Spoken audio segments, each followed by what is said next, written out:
SCP-145, Man-absorbing phone.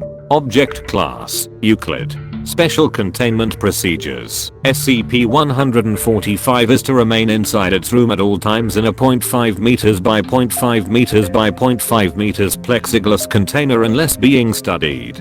Room is to be thoroughly soundproofed and securely locked when studies of SCP-145 are not in progress. Under no circumstances shall any personnel come into physical contact with SCP-145 without being accompanied and constantly observed by one or more other personnel, unless conducting testing with proper authorization. Any personnel showing signs of intense psychological trauma must be immediately escorted out of the containment area. Depending on the level of trauma of affected personnel, they may be required to submit to consultation with an approved psychiatrist for no less than 2 weeks. Description: SCP-145 appears to be a standard 2002 model cordless telephone handset of Alcatel brand on its standard issue charging base. The charging base appears defaced, all jack inputs are sealed with resin glue, and the power input to the device has been gouged out with an unknown sharp tool. Serial number and production date are unavailable as all labels and stickers have been ripped off or defaced. The phone rings constantly, whether it is on the base or not, regardless of the lack of power source. Tests have shown the battery is removable, and disassembly of the base has not shown any effect on the hand unit. The hand unit itself has had all the seams sealed, preventing conventional disassembly. When answered, a female voice speaks on the phone in a voice that shows high levels of stress. This voice varies from conversation to conversation, but in all cases the voice expresses extreme panic and proceeds to plead with the listener for assistance as she describes instances of torture conducted on unknown victims. In the background, the listener will hear sounds of violence and expressions of pain and anguish. Audio analysis has so far indicated at least data expunged individual voices over disparate calls. The methods of torture implied thus far, judging from the phrases and reactions of those speaking at the time of contact, have included branding, electrocution, laceration, sexual assault, data expunged, and dismemberment.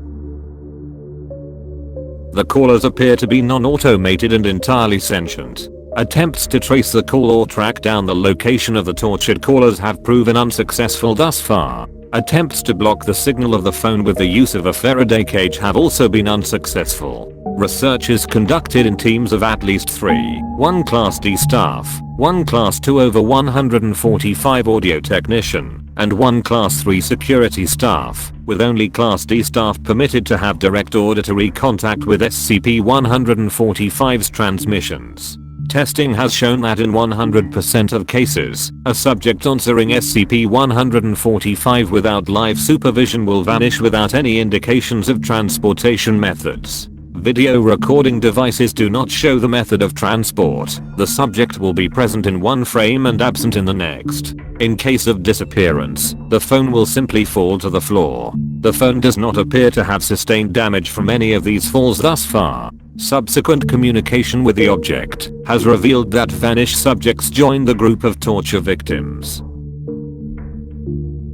Testing log testing procedure. All tests will be conducted with D-Class personnel. Any issued equipment for the test must be recorded in the log. The D-Class personnel will then be ordered to pick up the phone. After disappearance of initial test subject, the above standard research team will answer the phone and record any observations. Test 145A. Date, data expunged subject. D-145, 3749 issued 1 GPS locator device, testing to attempt to ascertain the location described at the other end of the line. Result, GPS rendered non-functional after disappearance of D-Class personnel.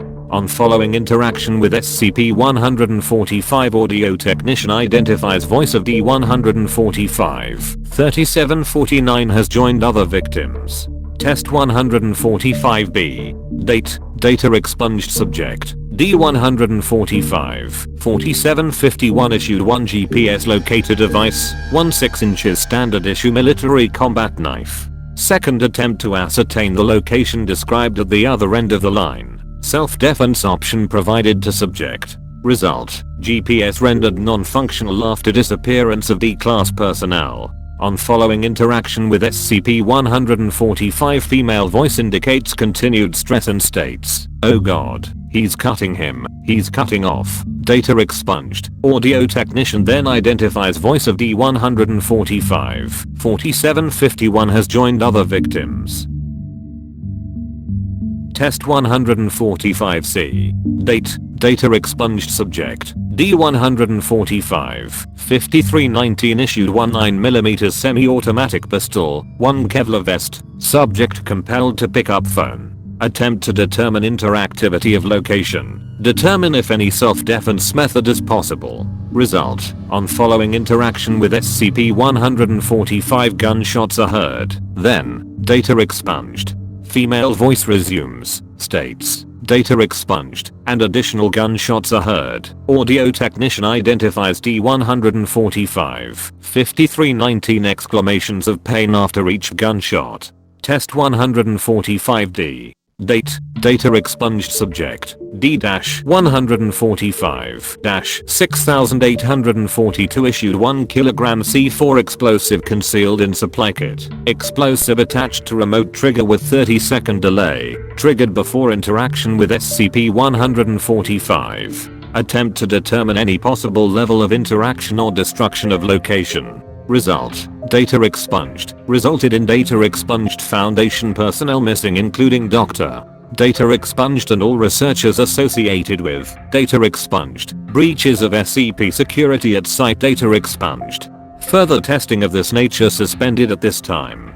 I don't know who thought this might be a good idea. I know sometimes we'll let sympathy get the better of us, but this attempt to bring back quote relief to SCP-145's victims just cost the Foundation a lot of money and resources. Dr. Data expunged.